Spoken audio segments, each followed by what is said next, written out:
Dana was is probably the only person I know that knew my mom that is still alive and can tell me about her. True. So I would like to ask you some questions about my mom. By all means. Joan Ruth Sullivan Peeples by name. And so, well, let's start at the beginning. What was your first encounter with her? When did you meet her? What were the circumstances? I went to work at some point in the early 70s, I couldn't even tell you the year anymore, for Dart Industries in LA. Ghastly secretarial job, as they all were, but a steady job. And she was already working there as a secretary. Absolutely loathed the job, was obviously much brighter than the job. And she was assigned to have a cup of coffee with me, the newcomer on the block, to make me feel welcome to the company, which she did. And she started out in her extremely appropriate, reserved, guaranteed to not offend the corporation speech, welcome to the company, nothing of her true, absolutely feisty personality.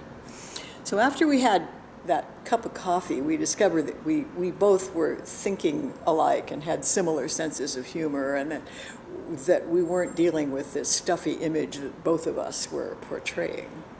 So then we got to know each other and we had coffee. So you became unindicted co-conspirators. We absolutely were. I'm sure we would have been indicted eventually. And she wrote something, she drew beautifully, and she wrote in her secretarial pad, she used her steno pad to draw what she called the Secretary's Week. And at some point in my travels in the vicissitudes of the world, I lost those drawings, and I would love to have them to this day. So it was the Secretary's Week, and she drew herself. And it would start off on Monday with this absolutely bedraggled, haggard, sagging eyes, nylon sagging around the ankles, mismatched clothes, crooked neck chief, and this sort of tattered secretarial pad in her hand with a pencil and looking dejected. And then the next page was Tuesday of the Secretary's Week, and tiny bit better, the stockings would be pulled up a little more, and the scarf would be straightened, and there wouldn't be spots on the blouse, and the hair would be a little bit neater. And then by Wednesday, she'd be looking really good, nice and well-groomed, and with the appropriate look on her face, and all looking spiffy. And then Thursday, she'd look just almost perfect. And then Friday, she was jubilantly jumping up and down, throwing the notebook in the air and screaming. And that was the Secretary's Week. And I would give a great deal to have that. Well, now, the Monday situation, that sounds like she had a pretty hell-raising, full-tilt weekend. Well, she'd have to she'd be go to doing, work and she's in that kind of she'd have shape. to go to work. Well, she had, of course, children, of whom you were one, and she wanted to stay home and paint. And she loved painting cats. And it was just nerve-wracking to her that she couldn't do anything that she loved and had a job. And we both, of course, felt the same. We were lucky to have the job, but it was horrendous to have. So that was probably the basis of that. And she was observing the people around her as well. All the secretaries who had a great weekend would come in looking like bedraggled cats out of the rain on Tuesday. Now, did you ever observe her painting? Yes, I did. I had that privilege. She was painting in her bedroom when she was ill. By the time she had cancer the first round. She was painting a painting which I don't think she ever finished, and Ruthie tried to find that for me once. I wanted to buy it. It was a black cat, and I don't know that it was one of your cats. I think she had a cat named Smokey, and a great big one at the time, and a couple of cats you had, but this was not, she was painting this for someone. Soxy, that was it. Yes. And in fact, he had just thrown up in your father's best shoes. I recall him clearly. That was Soxy. Okay. She was a tuxedo mama kid. She was, yeah. and that was her goal, was to throw up in the best shoes your dad had. Wonderful. And she succeeded. And I can remember Joni raving about that and painting this painting of a black cat. So maybe that was Soxy's face without the tuxedo front. But no one ever could find that painting. I would have loved. That's the only time I saw her painting. I haven't come across it, but I'll keep my eyes out. I'd love to see it. It was a half-finished face of a cat. And Now, I'd did she buy it in a second. It's interesting. She shared with you the Secretary's Week illustrated. Illustrated. And, That was her. And steno pads. She did a lot of her creative. Was on the steno pad. Yeah. Just because they were handy. My mother wrote everything she ever wrote, but she wrote really well on yellow legal pads because they were long and lined and cheaper than buying decent paper. Yep. That was the thing that you did, and it was convenient. Well, and when she and Dad were taking me to the news in the early '60s, there was 8.5 by 11 copy paper. Mm-hmm. Yes. Just like rough newsprint paper. Yes. Everywhere. I mean, just reams of it everywhere. Like fool's cap that almost. was the scratch paper. It was the scratch paper. And Mom would just sketch on a piece of that just out of boredom. Oh, absolutely. That's why And, she sketched it at And work. we have lots of those. Oh, I'm so glad you have. You're Yes. lucky to have those. And then, of course, she was very ill. That was ghastly. And I remember when, after her mastectomy, she had a huge scar, which these days wouldn't happen given the changes in surgery. But at that time, your dad was trying to finish his PhD, and he needed to pass a French exam to do it without having been a French student. And I must say he did. And I tried to tutor him to help him pass that. I remember that Archaeology exam. And they came over, and she was wearing a blouse that pretty much hid the scar, but she was obviously still very weak, very tired. And they brought a case of French apricot brandy to pay me back for, which I would have done for free anytime, for trying to help with the French exam. And that was the last time I saw her when she was very healthy. That was it. And then the most interesting occasion I had with her was the day she died. And you had given her something very meaningful to her, which was a poster that was on the wall across from her hospital bed, which was a galaxy or a universe in a purple swirl that looked like a black hole, except purple, but it had depth. There was perspective to it. There was. Yes. And she looked at it when she was still able to sit up and was totally cogent, and she said, "That is my hole in the universe. That's my exit. That's where I'll go." And then she lay back down, and she was semi-conscious for some time, and Bill was helping clear the mucus from her throat, which she couldn't do herself. Excuse me. And she then, I was there, he was out for a while, and I was still there, and that was the afternoon of the night she died. And she suddenly, as I have seen patients do since, including my mother, having not had the strength to lift her head from the pillow, sat up suddenly, bolt upright, and threw her arms around me, and I couldn't breathe. The hug was so tight. And previously she had been so weak she couldn't lift her hand, and then she fell back down and never came out of what I think was a coma. And then either you or Bill called me. I think Bill called me that night and said about 4 hours after that she had passed away.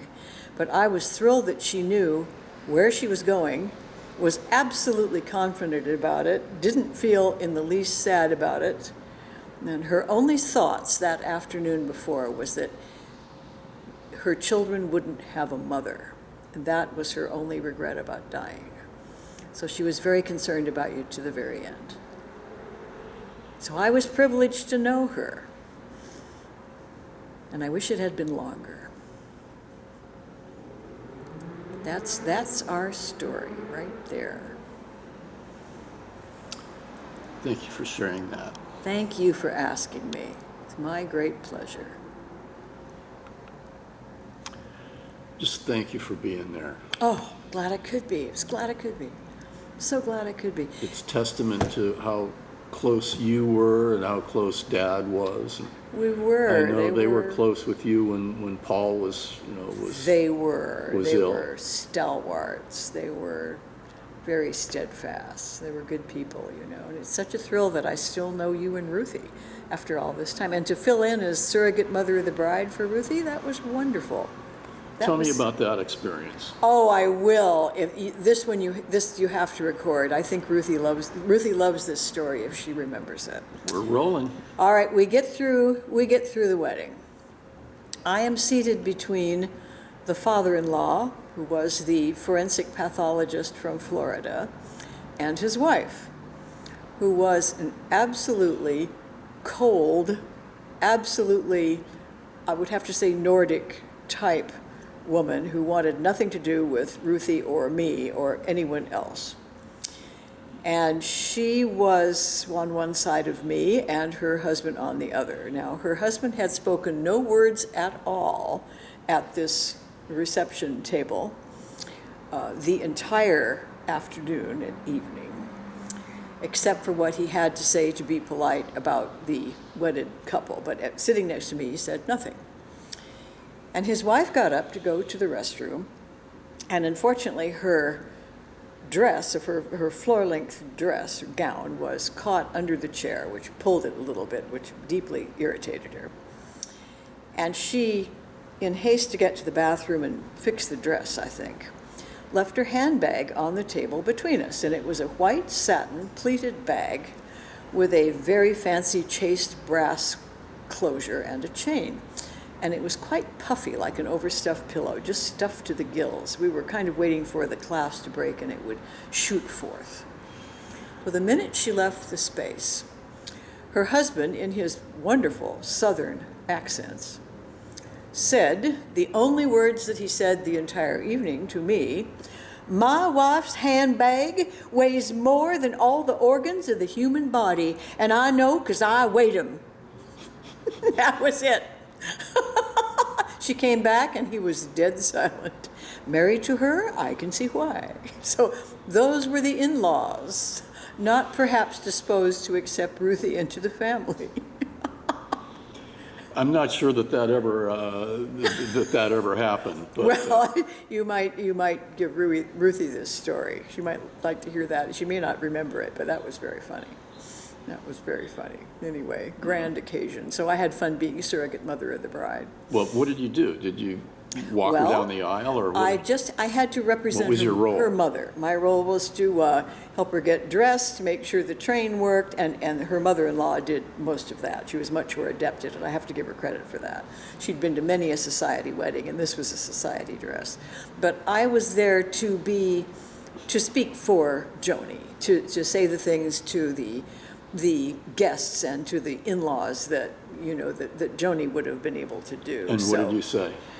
Well, I spoke about her virtues and, of course, the wonders of their son, and I'm not sure they agreed that he had any. But at any rate, it was all polite nonsense on the appropriate level for the mother of the bride. So that was what that did. Anyway, there wasn't much I could do on her behalf other than that at the time, anyway. So that was. Needless to say, rather stiff social occasion, but at any rate, I was honored to be asked to do it. Now, going back to Dart Industries and when you guys Shudder. first met. Shudder. By the way, for the geographically interested, it's right across the street from what's now Beverly Center. Oh, is it? I was right near La Cienega, that I remember. Melrose and La Cienega. Melrose and La Cienega, Yeah. That was it. So, outside of work, did you guys hang out socially at all? We never had time, but a couple of occasions where we could have a cup of coffee, but very briefly. I don't even remember where we would have done that. I don't know if it was a cafe or her kitchen table or mine, but it only would have been a couple of times. Water. Do we need to walk these guys? Go ahead, keep Do talking. we need to walk these? Keep talking. I don't remember where it was or how many times we did it, but I was always working the equivalent of 2 jobs, and she, of course, had kids and household and trying to paint and all of that, so we weren't able to do that very often. That was very seldom, and certainly just at work on a coffee break. So there wasn't much much time we had to do that. We certainly would have loved to have done that, because we had a lot we could have talked about that we never got a chance to say. Did she ever talk about her kids? I mean, did she talk about Ruthie? Not much. Or But again, how difficult we were? Or, well, she probably told me some tales on you that I will choose not to remember. No, she loved you both very much. She was frustrated, you know, no doubt with your younger selves, as all parents are. But we didn't have much chance to do that. Not much chance. And she was much more worried about Bill's health, which of course wasn't good, and that he was working so hard. And when she was ill, during the final time she was at home and in the hospital bed in the living room, you and Ruthie were there, and so was I one afternoon.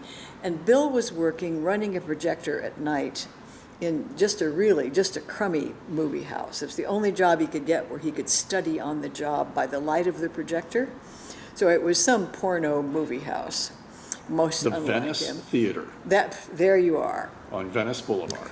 And I actually sat in for him for a couple of shifts. Then you know about the dancers who danced in my between the goodness, films? Awful. yes. Oh. Well, there were two PhD candidates, one in physics and one in math from UCLA, who were students by the light of the projector along with him. That's the only light there was in the room. So in between nudie dances, these two lovely women would come up and study with their horn rim glasses on and study their stuff for their candidacy. And that I remember. So he was so tired after one of those shifts, he didn't call and he didn't come home. He crashed somewhere on a sofa in some motel because he couldn't drive. He was so tired, and she was terrified that he was dead. And I remember when he staggered